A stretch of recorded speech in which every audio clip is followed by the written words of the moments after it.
entendemos este momento en Bolivia? ¿Como una crisis coyuntural o como parte de una transformación más profunda?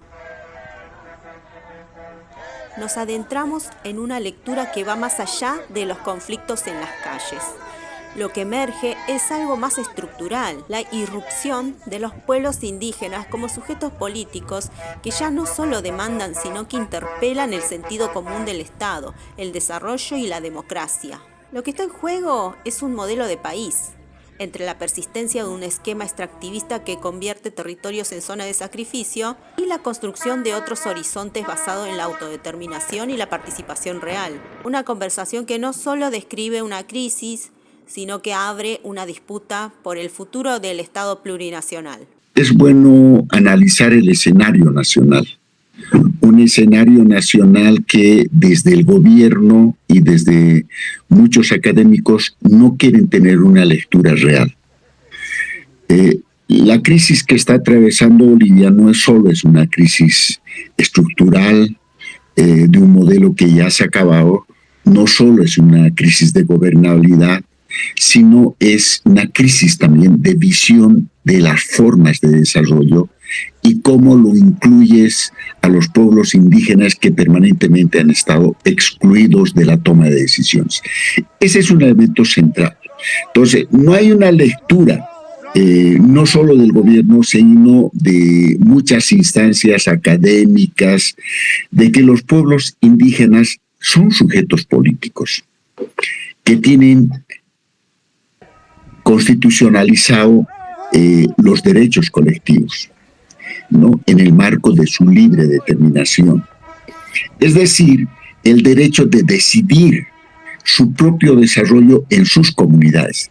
Esa lectura no ha entrado en la definición de políticas públicas en el Estado boliviano.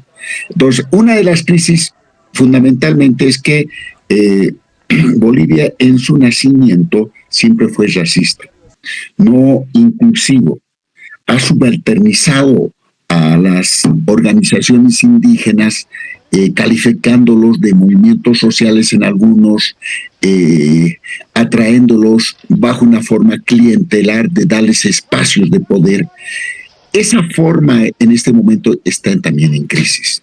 Creo que esa es la lectura que es bueno comprender, ¿no? Entonces, ¿qué pasa ahora en este momento en el Salar? Uno, hemos tenido estas últimas elecciones y la mayor parte de la gente ha generado confianza como una especie de mal menor, como una alternativa al actual presidente Rodrigo Paz. Entró de gobierno, las primeras señales que hace el gobierno es cogobernar con la agroindustria, es decir, de nuevo volver a un modelo extractivista clásico, ¿no? Por otro lado, en estos procesos de movilización existe toda la parte norte del país, una explotación minera del oro por cooperativistas, pero no son cooperativistas, son empresas privadas, muchos con apoyo chino, otros con apoyo colombiano, etcétera, pero que el gobierno le empieza a ceder terreno, le empieza a darle la oportunidad de que puedan explotar en áreas protegidas, en parques nacionales, ¿no? Áreas protegidas, parques nacionales, territorialmente son parte integrante de las comunidades y los pueblos indígenas. Entonces, ahí está uno de los conflictos. ¿Qué pasa en el tema del Salar? Hay una especie de cuidado. Si eso está haciendo el gobierno sin consulta, no hay una capacidad de diálogo, no hay una capacidad de lectura, no hay una capacidad de escuchar, ¿no? Entonces, lo que dicen es, se ha sacado un decreto, ha sacado una ley, a pesar de que en la Constitución nos los dicen que cualquier acción legislativa o cualquier acción que perjudique o que esté en pro de los pueblos indígenas debería tener una consulta previa, libre e informada. Si no lo hace eso, entonces los salares como área estratégica lo van a hacer de la misma manera. Esa es la alerta en este momento, ¿no? Entonces, posiblemente las movilizaciones no han sido tan fuertes como en La Paz, pero hay un nivel de conciencia de decir, ¿qué hacemos con este gobierno que no tiene esa capacidad de lectura, que no tiene esa capacidad de escuchar a los pueblos indígenas, ni respetar la constitución política del Estado, ni lo que se llama el convenio 169 y la declaración de los derechos de los pueblos indígenas? Eso es en este momento la interrogante en las comunidades que están en las orillas del Salar y en el mismo Salar. ¿Quiénes están sosteniendo hoy las movilizaciones y qué tipo de proyecto político expresan frente a la interpretación que buscan reducir el conflicto a intereses sectoriales e influencias externas? A ver, en un primer momento los que salieron a bloquear eran la clase media, digamos, un poco para arriba, que eran los transportistas, que son un poder, pero tenían una demanda muy concreta: la mejora de la gasolina y que el Estado repare en los daños económicos que ha sido el arreglo de sus vehículos. Eso lo ha solucionado el gobierno, digamos, de manera, no sé si aceptable para las distintas federaciones, pero no están en este proceso de movilización. Otro grupo que está movilizado es el de los profesores rurales, con una serie de ventajas económicas, ¿no? Bonos, aumento salarial, que son demandas muy concretas, que ha tratado el gobierno de llegar a acuerdos con algunos sectores, especialmente con los maestros urbanos, y algunos rurales todavía están en proceso de movilización. Pero lo grueso de este proceso son los movimientos indígenas originarios. Entonces, todavía no hay una especie de claridad, pero poco a poco van poniendo. Es decir, ¿qué quieren? No solo es la renuncia de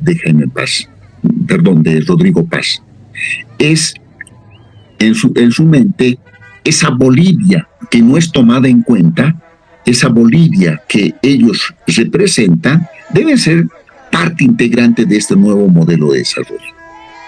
Esa es la lectura. Entonces, quienes están aportando más en esta movilización son ellos.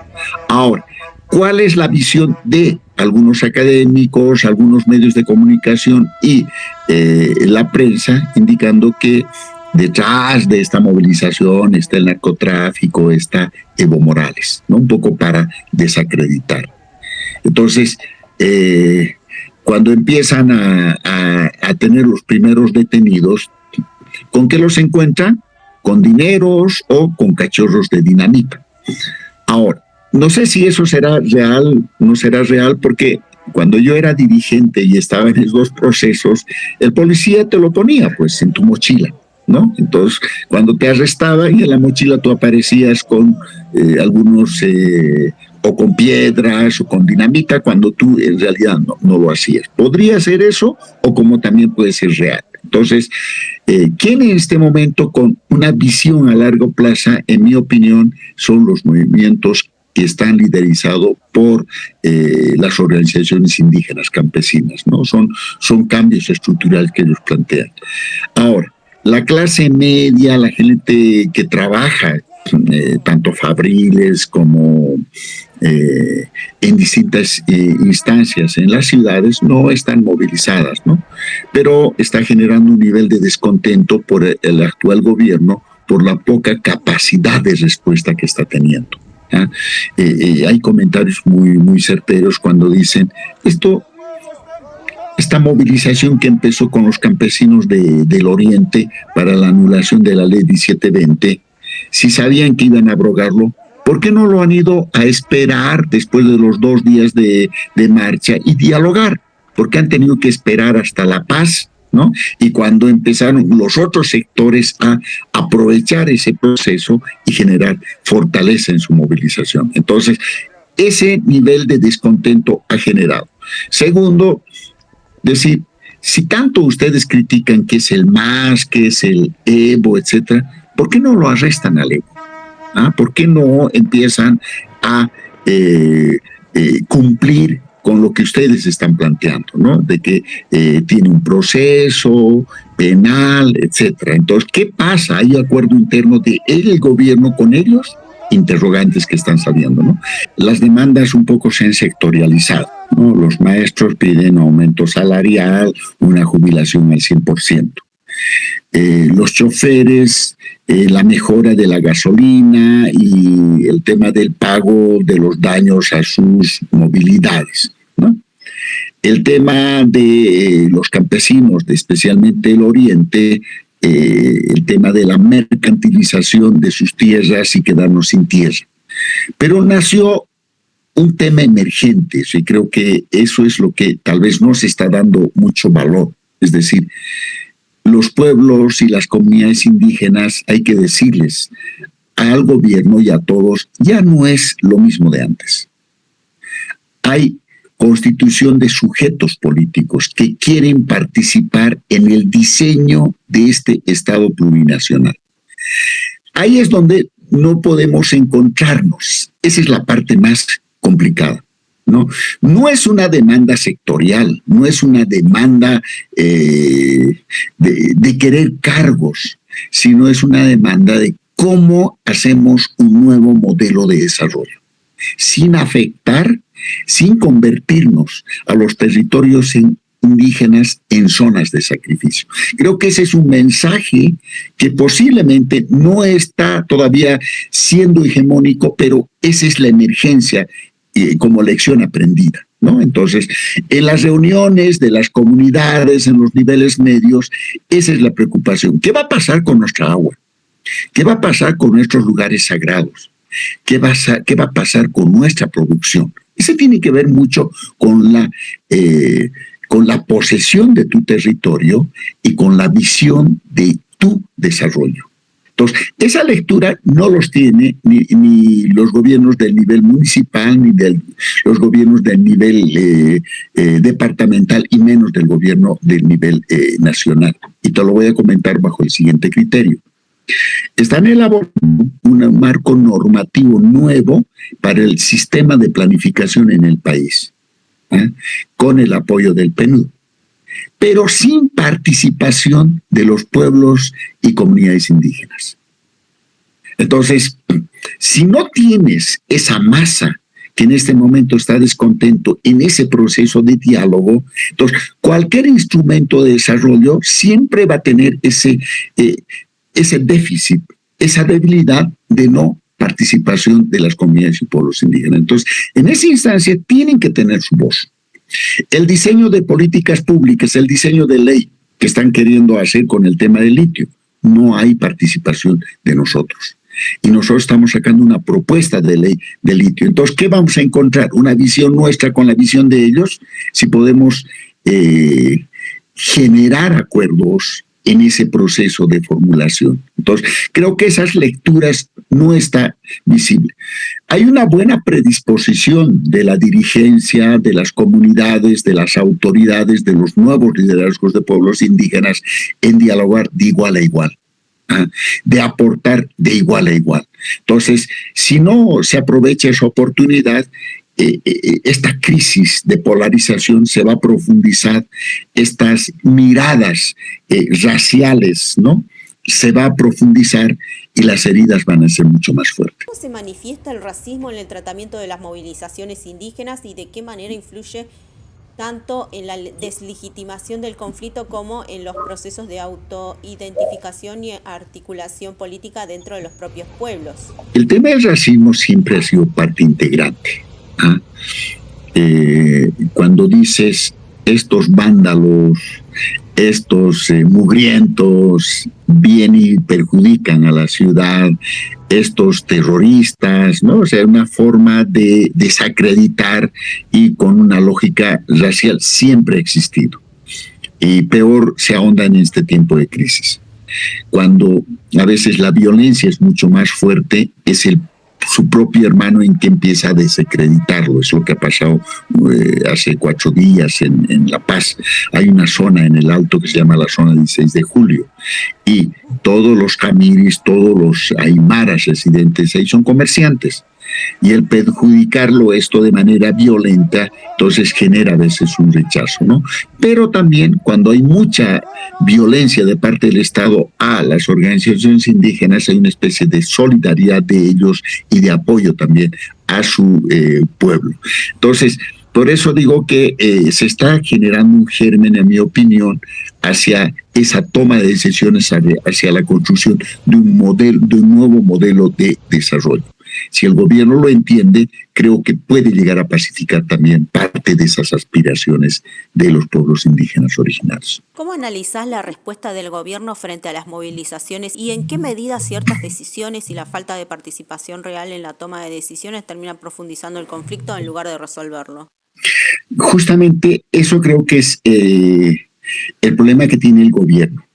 En este momento, ayer hizo una declaración el presidente indicando que va a haber una reorganización del Poder Ejecutivo, ¿no? Pero no se sabe cuándo.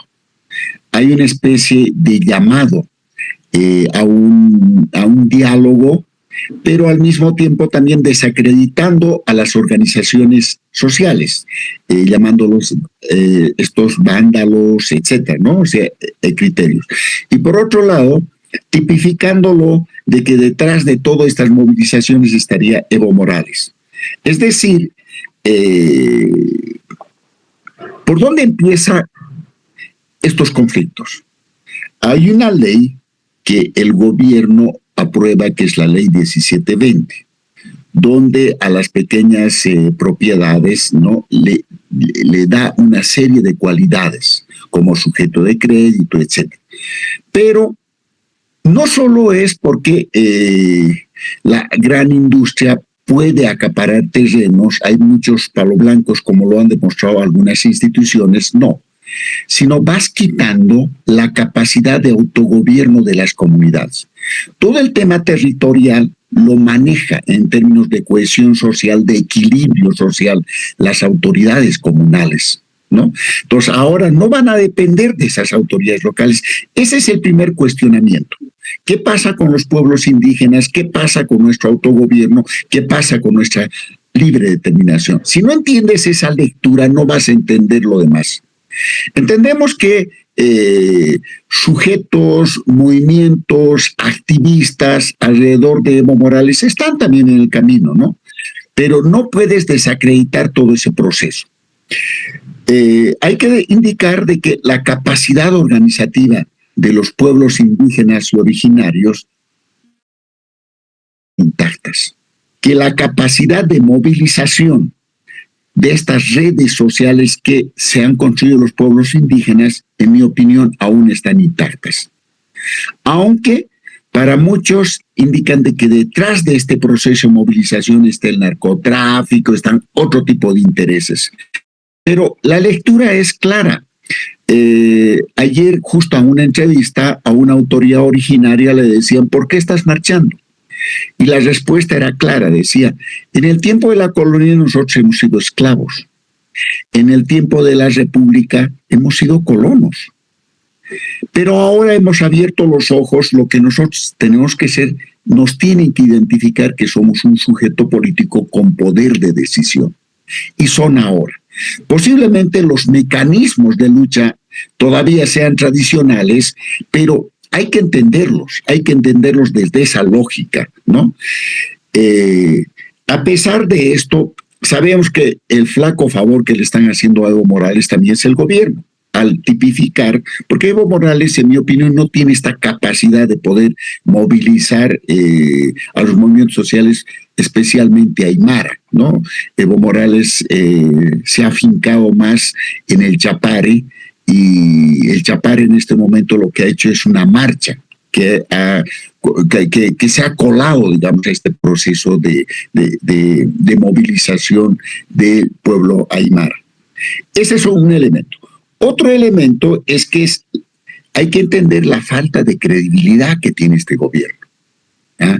Y por eso la identificación, aunque un poco dispersa, es la renuncia de Rodrigo Paz. No están pidiendo cambio de gabinete, no están pidiendo un serio de casos, sino la renuncia de Rodrigo Paz como como una especie de impronta, si quieren, ¿no?, de las comunidades y pueblos indígenas al decirse nos hemos equivocado al darle la oportunidad al mal menor. Entonces, ¿cómo podemos entender esa renuncia? Las comunidades dicen nosotros no somos parte de la toma de decisiones. Ahora, hay una especie de crítica. Dice, ¿no?, los 20 años del gobierno de MAS, la toma de decisiones que se han hecho ha sido más clientelar. Han empezado a generar acciones de corrupción los pueblos indígenas, o sea, así los han tipificado a los líderes en espacios que sean del Estado para provecho personal. Posiblemente haya sido eso, ¿no? Pero también hay una autocrítica actualmente de las organizaciones en el nivel local, en el nivel regional, ¿no? Y esa autocrítica es decir, no queremos estar con los dirigentes que se han aprovechado los 20 años. Lo que queremos es tener una nueva visión de país, lo que queremos tener es cómo podemos aportar en el proceso de desarrollo, no desde una lógica autoritaria del Estado, no desde una lógica sin participación de las comunidades indígenas. Creo que ese está lo latente. Esa es la lectura que no se quiere entender, ¿no? Entonces, vas a convocar a diálogos y todo, parecería el gobierno que es un tema exclusivamente de reuniones, de agendas, de conformar una comisión económica, desarrollo social, pero sin toma de decisiones no va a salir adelante. ¿Cómo evalúas la capacidad del gobierno para responder a la crisis, tanto en términos de legitimidad como de gestión, y qué implicancias tiene esa debilidad para los conflictos territoriales y las decisiones estratégicas que se están tomando? Hay una especie de tosudez en el gobierno. Es como si este fuese un conflicto momentáneo, ¿no? Y las respuestas deberían ser, hay que esperar un momento. Esa es la mirada del gobierno. Segundo, es que el gobierno no está dándose cuenta que eso no solo es la desconfianza a lo que ha ofertado en el tema electoral, sino su debilidad en la gestión pública y en la toma de decisiones, ¿no? Te los voy a poner algunos ejemplos. Cuando hacen la importación de gasolina y cuando empiezan los primeros reclamos, el gobierno echa la culpa al contrato, dice, del gobierno anterior. Entonces, la culpa al gobierno anterior. Eso podían aguantarte las comunidades, la sociedad civil, unos 3 meses, pero 6 meses ya no te aguantan, ¿no? Porque eso tiene que ver con la eficiencia y la capacidad que puedes tener como gobierno en la toma de decisiones. Y la respuesta es que nos están saboteando al interior de yacimientos. Entonces, no tienes la capacidad de hacer ese cambio si fuese así, ¿no? Una lógica especial. Otra lógica es que he empezado a preparar un paquete de propuestas de leyes, pero nadie sabe qué es ese paquete de propuestas de leyes. Entonces, el ejemplo es el Decreto Supremo 5503, la Ley 1720, y cuando ve muchas de estas son anticonstitucionales, entonces dice, mira, el mensaje que está mandando el gobierno no es un gobierno, primero, inclusivo.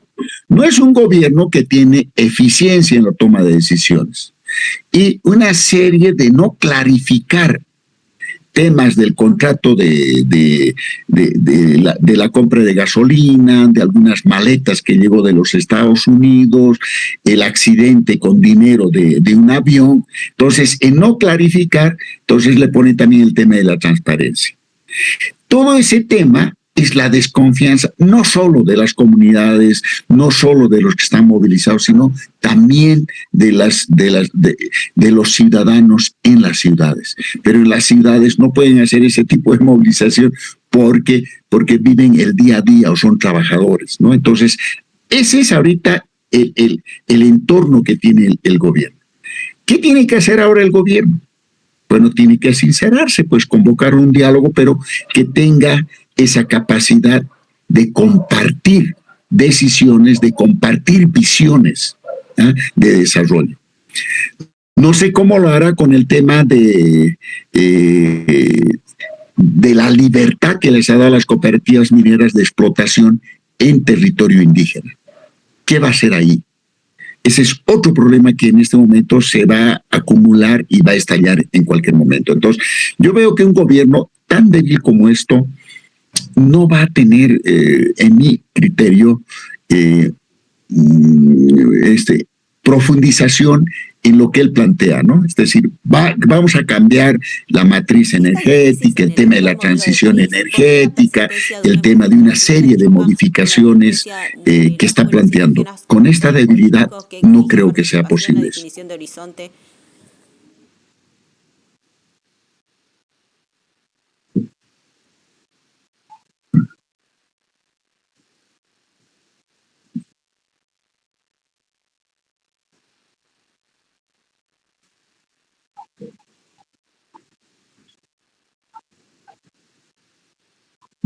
Sí, es que es una crisis estructural de nuevo.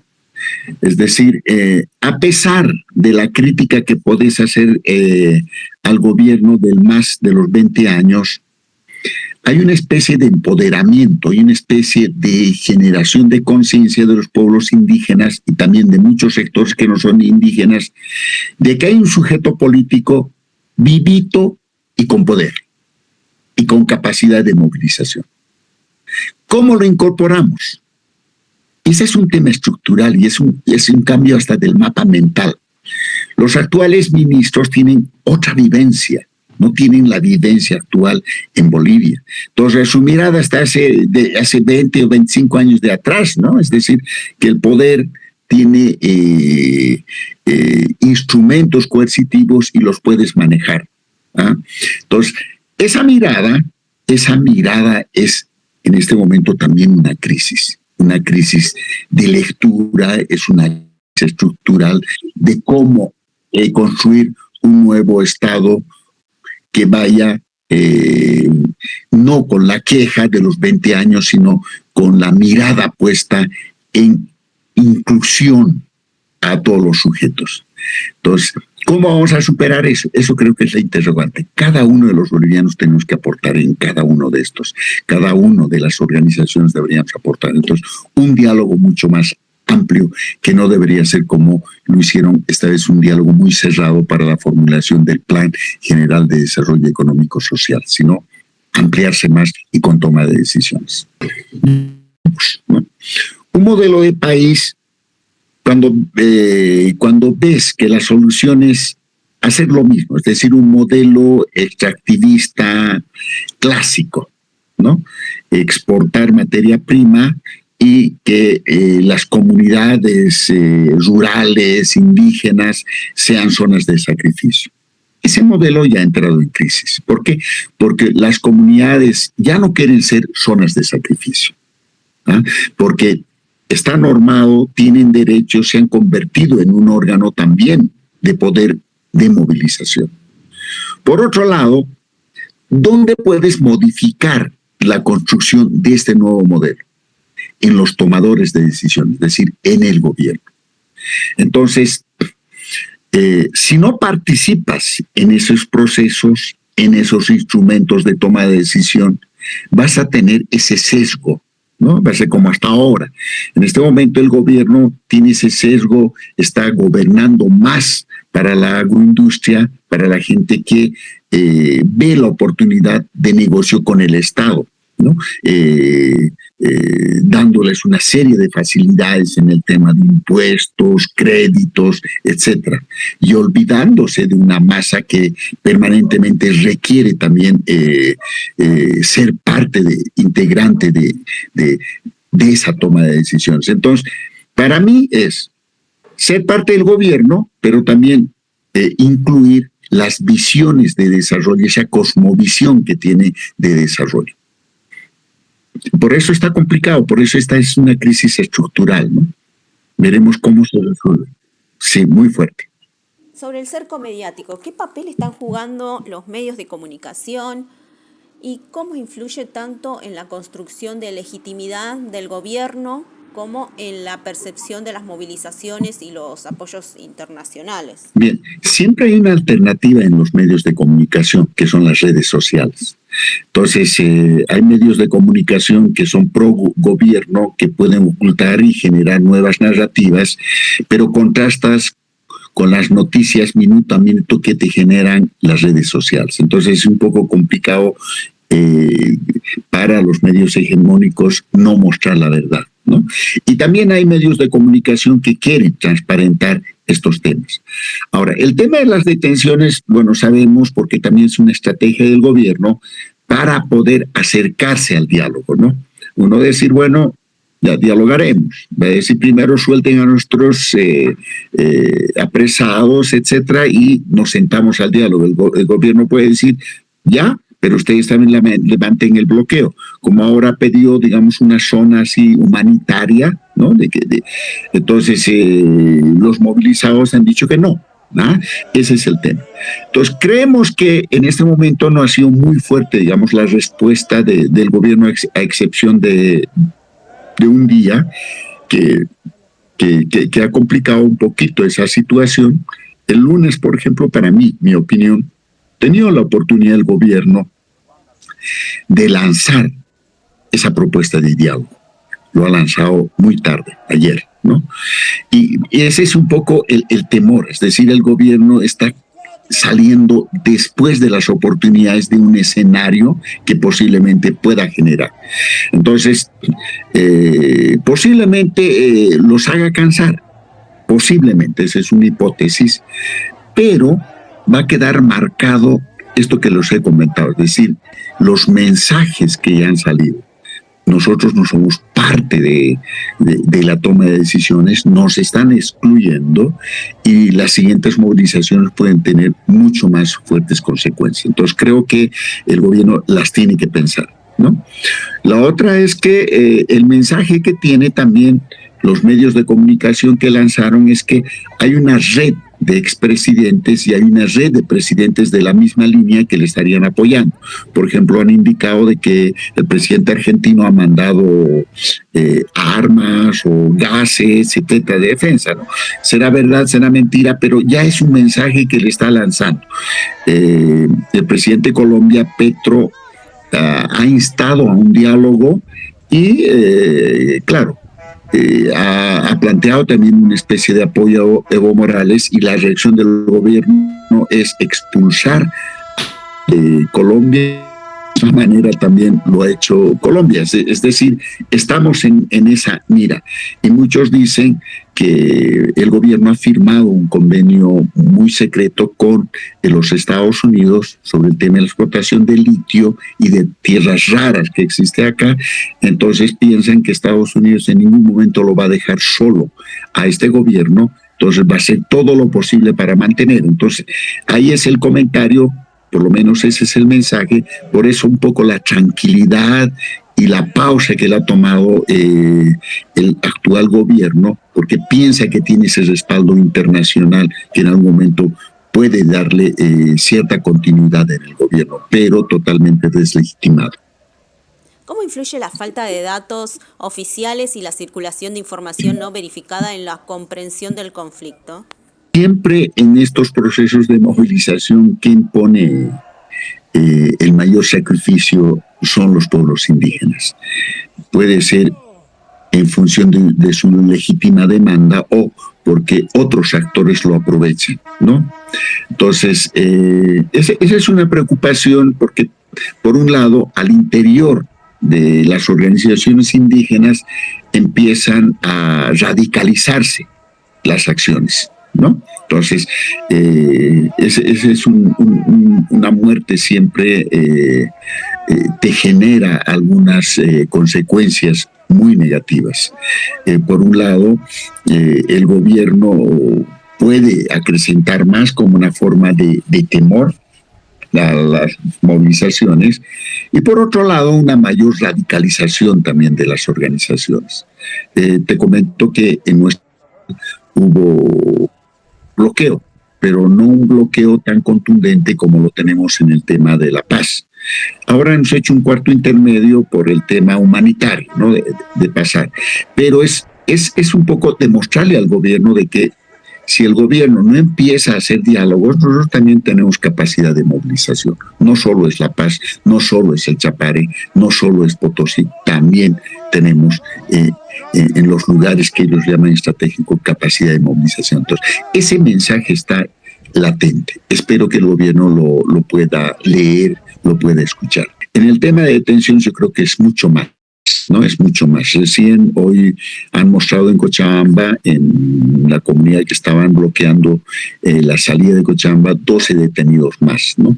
Entonces, debe ser un poco más, pero los van soltando también si no tienen nada que los pueda incriminar. Pero también es una forma de presión para decir nosotros podemos seguir deteniendo. O sea, en los procesos de movilización nunca hemos tenido siempre datos certeros, ¿no? Sino que después se salen los datos. Había una especulación de que 2 autoridades originarias hace una semana habrían fallecido en el enfrentamiento, pero después han aclarado de que no, había sido días antes, no ha sido en el enfrentamiento. Entonces, son datos que a veces por enardecer estos temas, algunos grupos o redes sociales sacan ese tipo de información, pero no hay datos oficiales, ni del gobierno, ni de las organizaciones que están en este momento movilizados. Algo que nos llama la atención es que el Poder Legislativo, la Asamblea de Diputados y Senadores, es como si no existiera, o sea, no hay mensajes de ningún lado. Entonces, pues como te digo, hay una especie de crisis tan profunda, ¿no? Porque la Defensoría del Pueblo podía jugar un rol importante, pero no está mucha información. Entonces, la disputa es Poder Ejecutivo con la movilización de los movimientos sociales, de las organizaciones. Ese es ahorita, en este momento, lo que se ve.